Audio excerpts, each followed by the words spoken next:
Okay, so here's the thing. You guys know that basically Donald Trump is not a big fan of mass immigration when it includes people that don't like use the door or the gate or the fence or pretty much anything that allows them to come into this country without them being on some sort of paperwork. I mean, he's about that.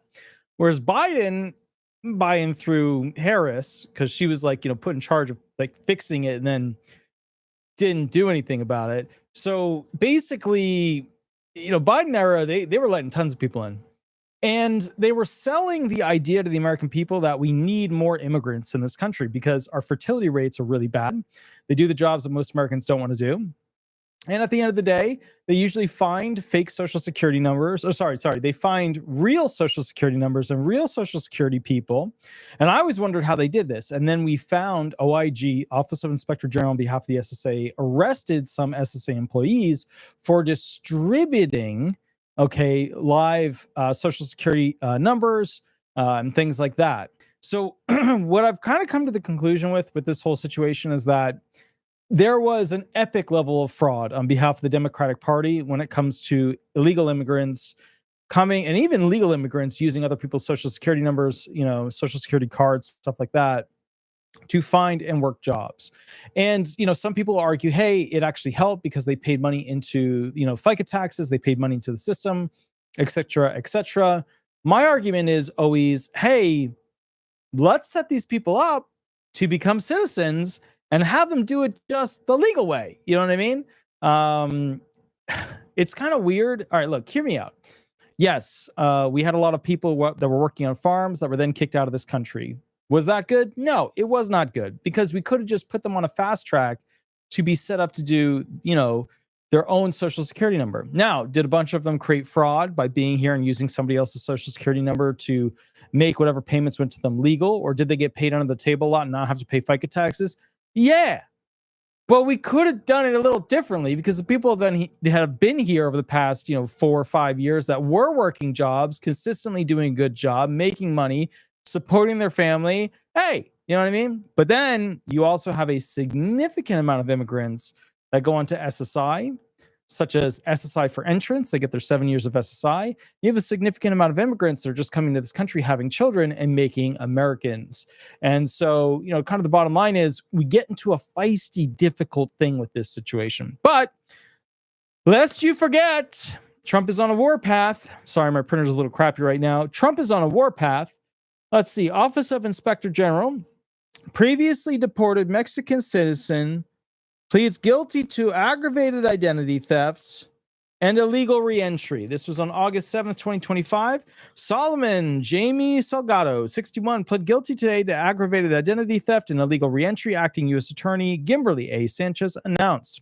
According to the court documents, Salgado is a citizen of Mexico who was deported from the United States back in 1999. Somehow he made it back in. I wonder how. You don't have to think that hard about it. It won't take you long. After unlawfully reentering the county, Salgado obtained a birth certificate of a deceased U.S. citizen. Salgado used that birth certificate along with the deceased citizen's social security number and a California driver's license to apply for a U.S. passport under the deceased person's name. This case is the product of an investigation by the Diplomatic Security Services Las Vegas and San Francisco field offices, U.S. Immigration, blah, blah, blah, SSA OIG, yada, yada, Customs Enforcement, blah, blah, blah. All right. Salgado is scheduled to be sentenced on October 30th, 2025 by the U.S. District Judge Troy L. Nunley. Salgado faces a mandatory minimum of 2 years in prison, a maximum statutory penalty of 12 years in prison, and a $250,000 fine. The actual sentence, however, will be determined at the discretion of the court after consideration of any applicable statutory factors in the federal sentencing guidelines, which take into account a number of variables. Next one. Honduras citizen pleads guilty to illegal reentry into the U.S. and social security fraud. Here we go. August 13th, 2025, Johnstown, PA. You don't usually see this stuff for Pennsylvania. A citizen of Honduras pled guilty in federal court to charges of violating federal immigration and fraud laws. Acting United States Attorney Troy Ravetti announced today. Jose Mejia Sarmiento, 66, pled guilty to counts 1 through 9 of the indictment before United States District Judge Stephanie L. Haynes. In connection with the guilty plea, the court was advised that on 3 separate occasions between 1996 and 2016, Mejia Sarmiento was found in the United States after having having been deported or removed from the United States, including after having been convicted of a felony on the latter occasion. Further, Mejia Sarmiento made false statements to the Social Security Administration on 4 different occasions between 2024 and February of 2025 in the Western District of Pennsylvania by possessing and using the identification of another person. How did he get it? Oh my goodness. How is he operating under another person's name and identity? Well, we now know there are SSA employees that basically sell your information. They got some of them. Office of Inspector General is going after them, but that's what's happening. Okay. Judge Haynes scheduled sentencing for December 9th, 2025. The law provides for a sentence of not more than 5 years in prison, a fine of $250,000 or both. Under the federal sentencing guidelines, the actual sentence imposed is based upon the seriousness of the offenses and the prior criminal history, if any, of the defendant. Assistant United States Attorney Maureen Sheehan Belchon is prosecuting this case on behalf of the government. A bunch of individuals worked on this, a bunch of agencies, U.S. Immigration, Customs Enforcement, Homeland Security, Social Security Administration, blah, blah, blah, blah, blah. All right, good. Right? You know, people are getting arrested for doing bad things, okay? But, you know, there's not that many of them, right? Wrong. Next one, Peruvian National. I tried to like pick different locations of different people. I tried to diversify this for you and make it a diversity video. I tried to help you in that. The next one, Peruvian National charged with immigration fraud offenses. All right, here we go. August 15th, 2025. David X. Sullivan, United States Attorney for the District of Connecticut. Brian, it's just a bunch of lists of people they're working on.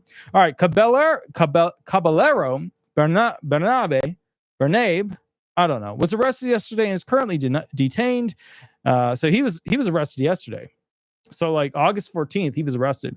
As alleged in court documents and statements made in court, Caballero, that's probably how it's pronounced, Bernabe, that's a little too Italian, traveled to the U.S. in 2000 on a non-immigrant visa and subsequently began using the identity and social security number of a U.S. citizen born in Puerto Rico to reside, work, and maintain a commercial driver's license in Connecticut. So this is my point, though. Like, some of these guys, they come here, they work, and then we're sending them back. You know, if they commit offenses, if they commit crimes, you got to send them back. But like, some of these guys, they come here and they work. And I get that it's a crime to steal somebody else's social security number, name, and likeness, and blah, blah, blah. I get that. But some of these guys come here to work. You know what I mean? And I'm not saying a lot of American kids don't love work.